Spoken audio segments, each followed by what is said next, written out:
Vous écoutez Des Voix qui portent, un programme audio proposé par La Parole Donnée. Jacqueline Franjou ignore ce que sont les frontières.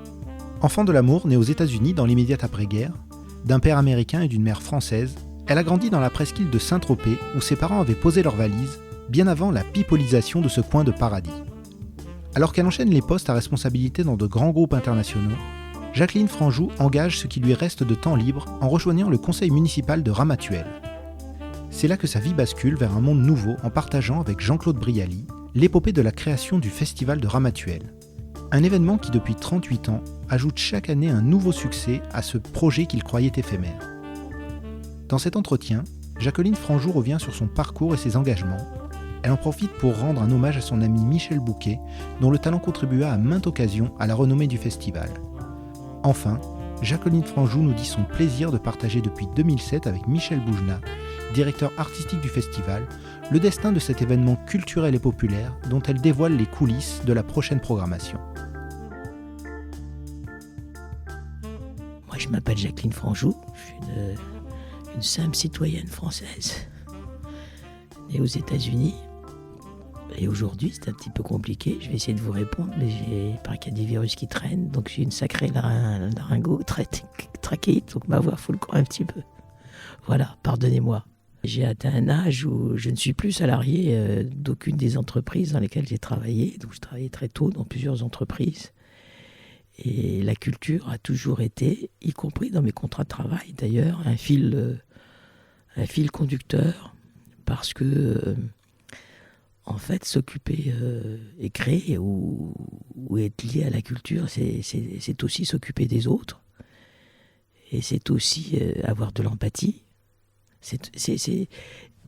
En fait, peut-être ce qui m'a conduit, c'est peut-être le verbe aimer. Enfin, même si Eric Orsena dit que c'est un mot qui est très fatigué et qu'il a besoin d'une transfusion régulière, parce qu'on l'utilise à toutes les sauces. Mais je crois que oui, j'aime le contact avec les gens, les rencontrer, discuter avec eux. Et puis, je suis plutôt quelqu'un qui... Je ne suis pas une artiste du tout, je suis une femme d'entreprise. Mais j'aime bien créer une entreprise culturelle pour les autres. Je crois que c'est ça qui m'a guidé. Alors peut-être parce que je suis né aux États-Unis, donc je suis en quelque sorte une émigrée, entre guillemets, en France. Moi, je suis né dans le Alton, Illinois, c'est là où est né Miles Davis, et mon père était américain, et rentré, comme beaucoup d'Américains, de son service militaire, et puis il y a eu la guerre, et puis voilà, donc je suis une enfant après la guerre. Il a rencontré ma mère en France, et comme beaucoup d'Américains, il est retourné aux États-Unis finir ses études, et ma mère et mon père se sont mariés sur un trottoir de New York. Elle l'a suivi, donc après, je l'ai récupéré. Donc voilà, mais c'est typique, je veux dire, de beaucoup d'Américains. Et mon père adorait le Sud parce qu'il a été à un moment donné responsable du camp de Septem à côté de Marseille. Et quand il a découvert la Méditerranée, lui qui était un mec du Middle West, ça a été un choc. Donc après, il a toujours voulu revenir au bord de la Méditerranée, et c'est comme ça que mes parents louaient une maison à la Croix-Valmer, et de fil en aiguille, comme ça, le sud m'a collé à la peau, vraiment.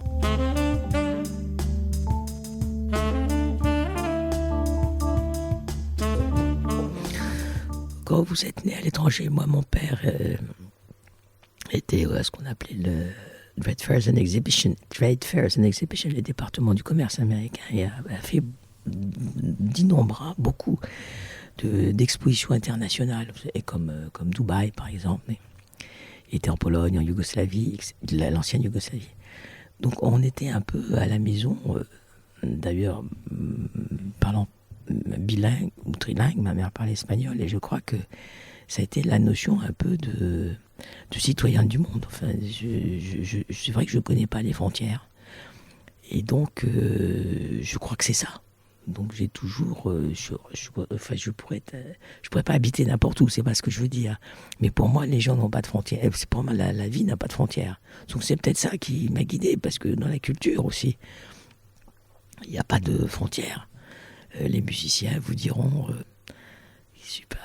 même s'ils ne parlent pas la langue d'un pays, en tous les cas, ils communiquent. Mais à travers la culture, vous communiquez aussi. Et pas mal de choses. Le théâtre, pour moi, est un espace de liberté. Et si aujourd'hui, on est à la Villa Tamaris, la photo, c'est quelque chose de très important. Parce que tout se passe, comme vous le savez, dans le regard des autres. Ou le regard que peut avoir un photographe sur la vie, les choses, etc.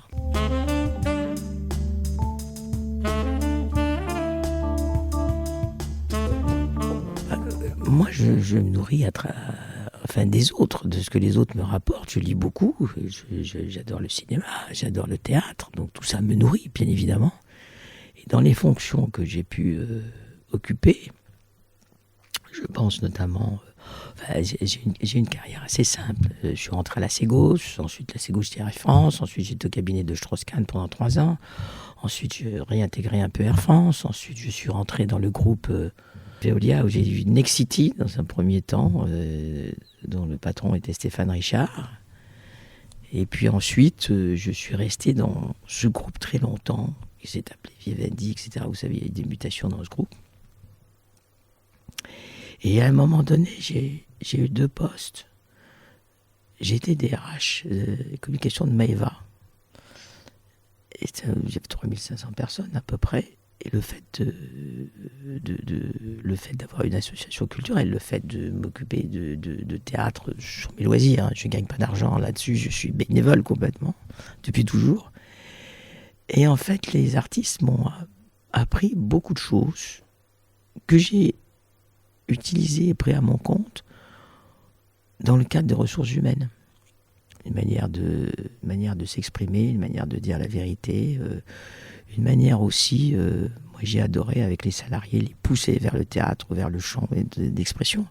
Je pense que quand vous avez ça, par exemple, j'ai appris avec le théâtre à des négociations avec les syndicats, par exemple. Vous voyez, ça a une répercussion. D'ailleurs, il y a une pièce de théâtre qui s'est appelée à un moment donné Les Directeurs, qui était extraordinaire. Donc,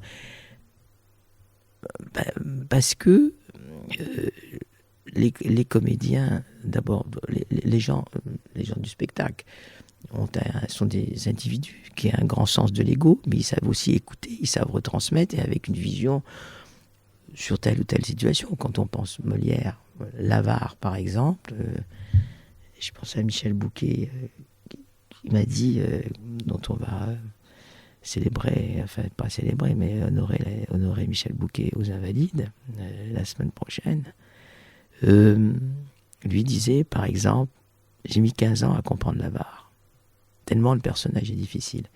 Ça veut dire que les gens du théâtre, je veux dire, ont des lumières différentes. J'aime beaucoup Molière parce que je crois que Molière a vu tout ce qui concernait le caractère. Je veux dire, c'est la même chose pour Shakespeare d'ailleurs. Le caractère des individus. Et quand vous puisez dedans, parfois vous comprenez mieux les choses. Souvent. Donc voilà, je me suis servi de ça. Pas servi, je veux dire, mais ça m'a... je crois que ça m'a accompagné depuis toujours. Enfin, j'ai pas de notion des dates, vous savez, j'ai des notions des moments.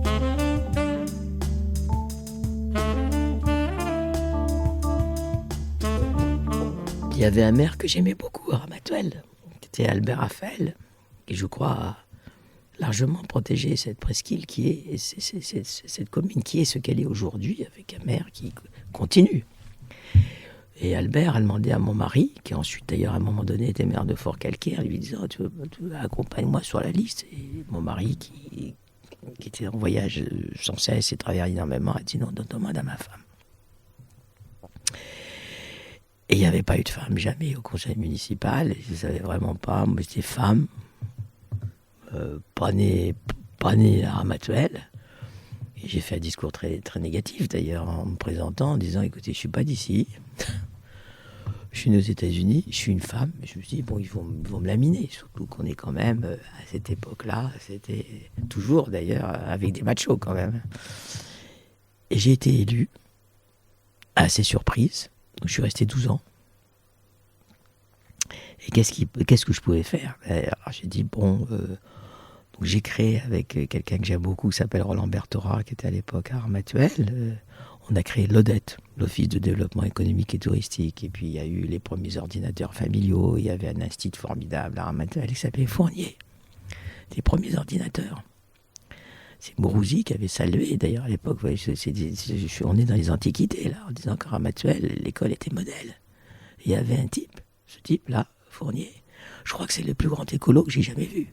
Parce qu'il apprenait aux petits-enfants. On avait fait un concours avec, je sais pas, il y avait peut-être 1000 ou 2000 gosses. Mécéné par bulle sur dessiner votre arbre. Il y a eu 2000 dessins sur les arbres. Donc il y a eu des tas de trucs comme ça. Et puis, comment c'est venu, je me souviens, je me souviens, Jean-Claude Brialy m'a appelé en me disant ah voilà, votre frère m'a donné votre numéro de téléphone, je cherche une petite maison à Ramatuelle, est-ce que je peux vous rencontrer? Donc on a discuté 2-3 heures au téléphone. Je me souviens de ça parce que, donc il y a très longtemps, c'était en 84, et en 84, on a beaucoup parlé d'une maladie qui tuait beaucoup, qui était le sida. Mais on ne savait pas que c'était le sida. On lui a eu quelqu'un dans son restaurant qui avait été malade. Je dis, ce serait bien qu'on se rencontre. J'ai une petite maison à Ramatuelle, des marchands de biens demain. Je demanderai un marchand de biens. Et nous déjeunons à Paris. Et j'avais demandé à une amie, Dominique Suizer, la sœur de Paulo Suizer, avec qui j'avais eu l'idée de faire un festival des écrivains de la presqu'île que j'ai déposé. Accompagne-moi, moi je ne connais pas Brialy, je suis un peu timide. Et c'est vrai que je suis très timide profondément. Et donc on déjeune. Et je lui dis, alors il dit, bon, je suis content de vous voir, madame, merci beaucoup de m'aider. Et j'ai dit, écoutez, moi il y a un truc à vous demander.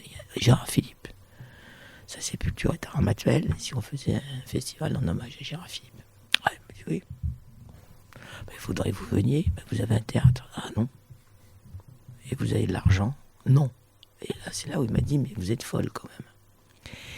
Et il est descendu en 84, pleuvait des cordes. Et Albert Raphaël et tout le conseil municipal, Brialy à Ramatuelle, il ne l'avait jamais reçu encore. Bien qu'à Ramatuelle, il y a le café de l'Ormeau, qui dans les années 50 à 70 a vu défiler tous les artistes qui allaient à Saint-Tropez. Ils allaient au calme à Ramatuelle, manger une daube au café de l'Ormeau. Et donc là, c'est quand même un truc incroyable. Il les a fait rigoler. Pendant 2 heures, tout le monde se mariait. Donc Albert Raphaël a dit, bon, allez, on va chercher un emplacement pour le théâtre. C'est parti comme ça. Donc on a fait tout le tour, il pleuvait des cordes. Et tout à coup, derrière le figuier, on a trouvé avec Roland Perteraille. Donc Jean-Claude a dit, je vais appeler les artistes, les prix Gérard Philippe. Donc c'était Suzanne Florent, c'était Daniel Darieux qui ont commencé, Francis Perrin, etc., etc.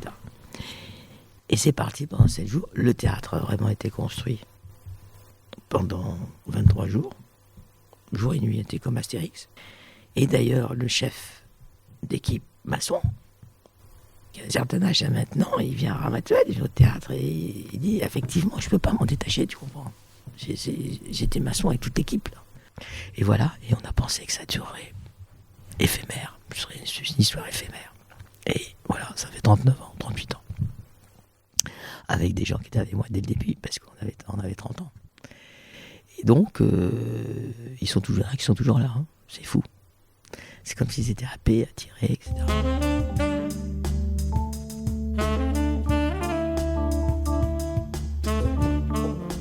Donc voilà, il n'y a pas eu de business plan, du tout, au départ. Alors maintenant, je ne vous dis pas les business plans, parce que c'est devenu, comme disent les gens, institutionnel, ou je ne sais pas quoi.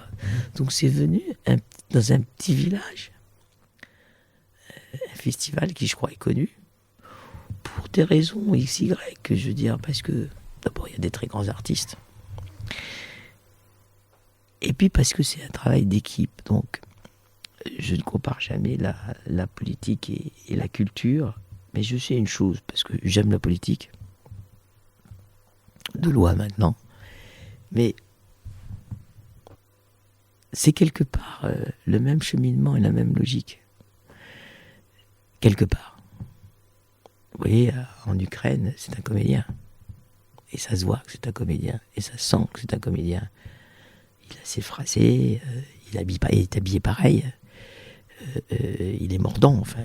Donc, il vit sa vie de comédien dans une réalité épouvantable. C'est incroyable. Jamais dans l'existence, je sais pas, aussi loin que je me souviens, ça a peut-être déjà existé, mais bon, si on avait Ronald Reagan qui avait fait du cinéma, bon, il ne faut pas comparer ça. Mais Macron, il aime le théâtre. Si jamais Poutine avait été un comédien, il aurait peut-être vu la chose autrement. Et pour moi, le festival de Ramatuelle, je suis une femme de gauche, peu importe. Mais j'exècre, franchement, les extrémistes. Si j'ai maintenu Ramatuelle, c'est pour éviter, à tout prix, les extrémistes. Moi, j'ai créé une association qui s'appelle Figures de paix avec Micheline Pelletier. Nous avons, en 1999-2000, exposé les prix Nobel à la paix à Toulon, en plein Front National. Et il n'y avait ni cinéma, ni théâtre. Et donc la différence, d'ailleurs, une des différences, toutes les situations de Macron et Le Pen sont différentes. Quand elle parle culture, elle parle de pierre. Elle parle de patrimoine. Bien évidemment, c'est important l'histoire du patrimoine.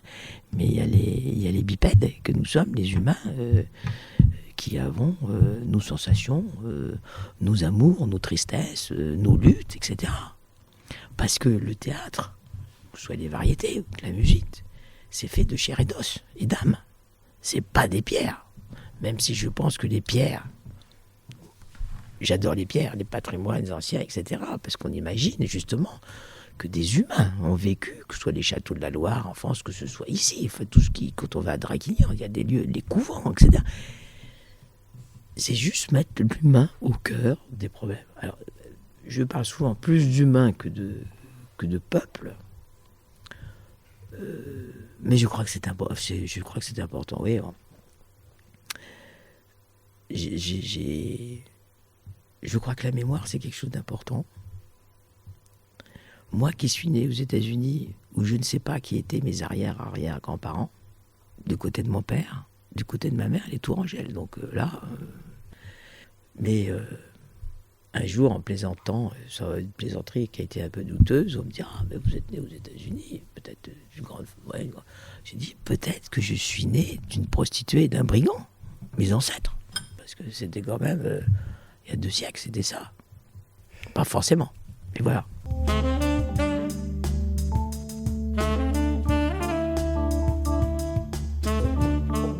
Bon, je crois que rien n'est compliqué quand il faut on décide que les choses soient simples. Je veux dire, je crois que c'est ça qui est important.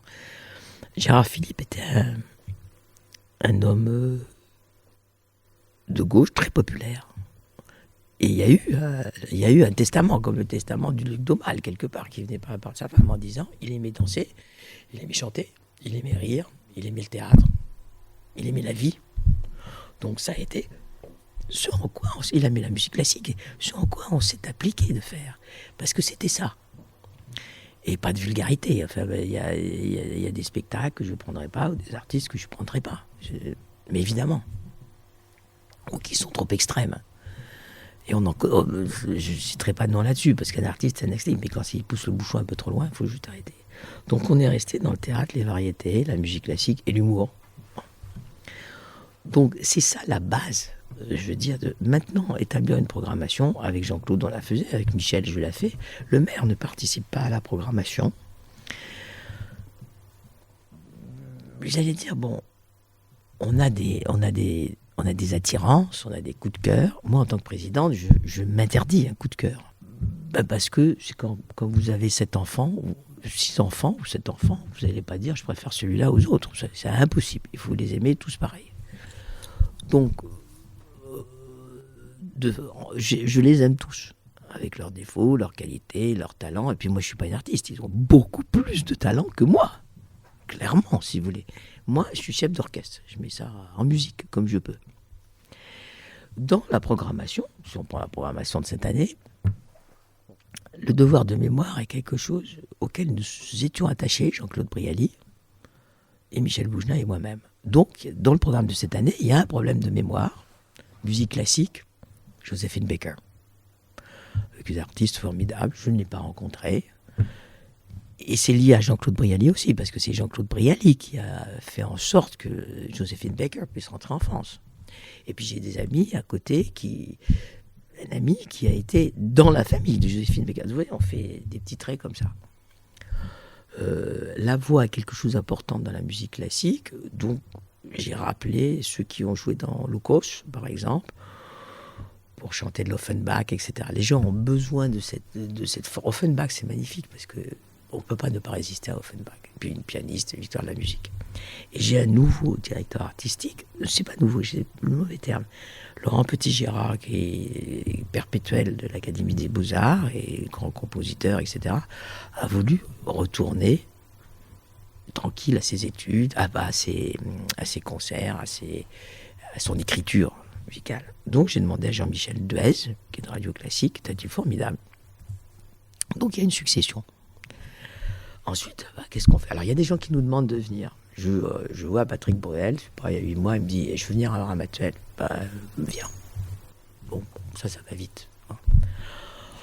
Ensuite, dans mes équipes, on me dit Calogero, tu veux pas faire venir Calogero, etc. Donc, on finit avec Calogero. On aime bien commencer en chanson et finir en chanson. Et je suis très contente de recevoir les deux, évidemment.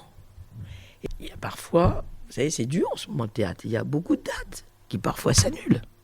Donc j'ai un spectacle qui avait dit oui, et puis finalement qui a dit non, parce qu'on ne peut pas faire la tournée, parce que les villes un tel, on ne veut pas, donc on ne vient pas.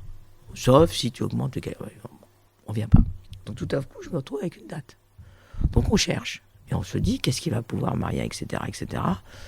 Donc François-Xavier de Maison, par exemple, qui vient jouer, je lui dis écoute, on a juste... voilà, est-ce que tu veux venir? Et il me dit évidemment, je viens tout de suite. Donc ça dure vraiment très peu de temps. Ensuite, il y a tout l'enchaînement. Il y a la production, les fiches techniques, Je me retrouve aussi à un moment donné avec une date qui a dû sauter parce qu'il y avait un énorme problème de décor. Vraiment énorme. On ne peut pas prendre des décors de plus de 5 mètres de haut avec la prise au vent. Parce que on a vécu ça avec Michel Bouquet, quand il jouait à tort et à raison, un coup de Mistral. Tout par terre. Michel et moi, on était Michel Boujna et moi, on dit qu'est-ce qu'on fait? On a annoncé ça à Michel Bouquet, qui était à l'hôtel de Baoul. Donc on arrive un peu penaud tous les deux, on dit écoute Michel, on est très très emmerdés. Qu'est-ce qui se passe? J'ai dit écoute, décor par terre. Oh, je vais enfin jouer dans Berlin détruite. Qui réagit? C'est ça la merveille des acteurs. Ou alors c'est ça la merveille de ce comédien exceptionnel. Ce serait arrivé, peu importe, à quelqu'un d'autre où vous savez, il y a souvent des directeurs de théâtre qui font très attention au décor. Ils auraient dit non, on ne peut pas jouer. Mais lui, c'est pour ça que c'est un maître. Je l'appelle vraiment mon maître parce qu'il m'a beaucoup appris. J'ai toujours été très flatté. C'est dans mon livre quand il dit il pouvait plus jouer à la fin. Il devait jouer Tartuffe. Et puis les spectacles ont été annulés parce que les compagnies d'assurance ne l'assuraient plus. Donc je l'ai au théâtre, je l'appelle, je lui dis écoute le théâtre. Il me dit c'est fini. Je n'ai dans ma tête que mes compagnons de route et toi tu en fais partie. Alors là, donc c'était ça, Michel Bouquet, il a une femme extraordinaire, Juliette Carré, qui viendra à Ramatuelle et on rendra un hommage à Michel Bouquet. C'est, je crois, le plus grand, parmi les plus grands comédiens. Et j'ai un regret, vraiment un regret énorme. J'aurais voulu que Michel Bouquet et Lucchini fassent une lecture. Raté. C'est pas possible. On restera avec ça.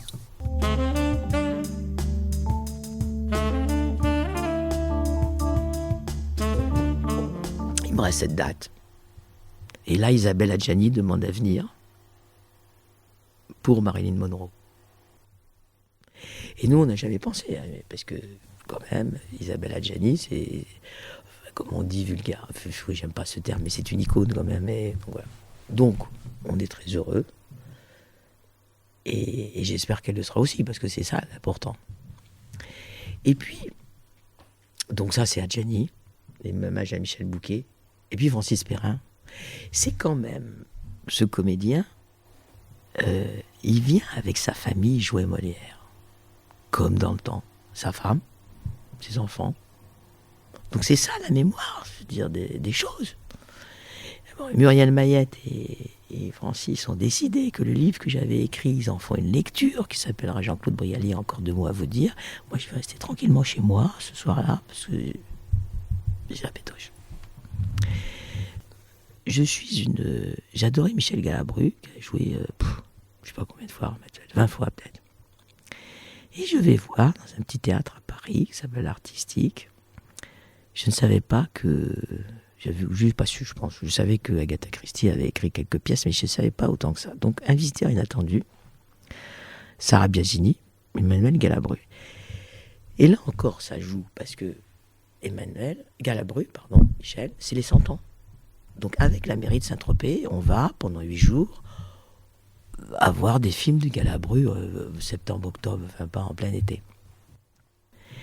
Et Sarah Biasini... Emmanuel, c'est comme ma fille. Emmanuel Galabru, c'est comme une fille pour moi. Et Sarah Biasini, j'aime beaucoup Sarah. Sa mère, Jean-Claude, était très très proche. Il y a des images extraordinaires.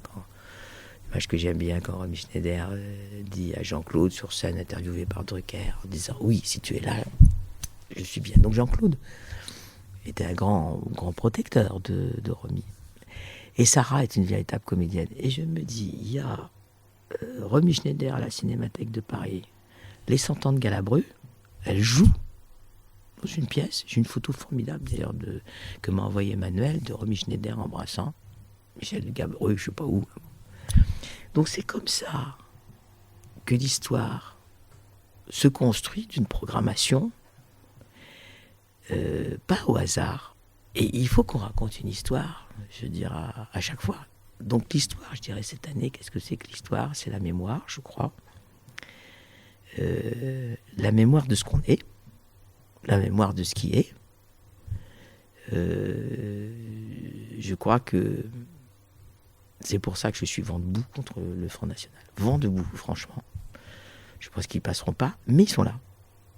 Dans cette région, dans ce département, à Ramatuelle, à Saint-Tropez. C'est pas possible. Et franchement, les gens ne s'en rendent pas compte, mais vous savez comme moi que le diable se cache derrière les détails. Donc, je ne sais pas. Donc c'est comme ça.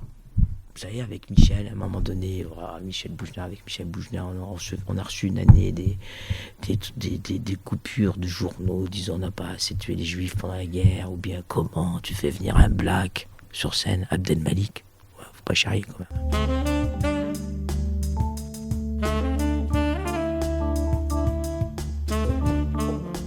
Jean-Claude est mort, j'ai voulu tout arrêter. Et c'est mon équipe qui m'en a empêché. Il y a plusieurs gens qui voulaient venir, etc. Peu importe. Et moi, Jean-Claude était descendu 15 jours avant sa mort. Il a fait le programme. Donc il était hors question qu'il y ait un directeur artistique du programme que Jean-Claude avait fait. Donc j'ai dit, il n'y a pas de directeur artistique. Donc j'ai appelé tous ses copains qui sont venus présenter. Et j'avais toujours pas de directeur artistique. Sauf que je m'étais engagé à la fin du festival qu'il y aurait un directeur artistique.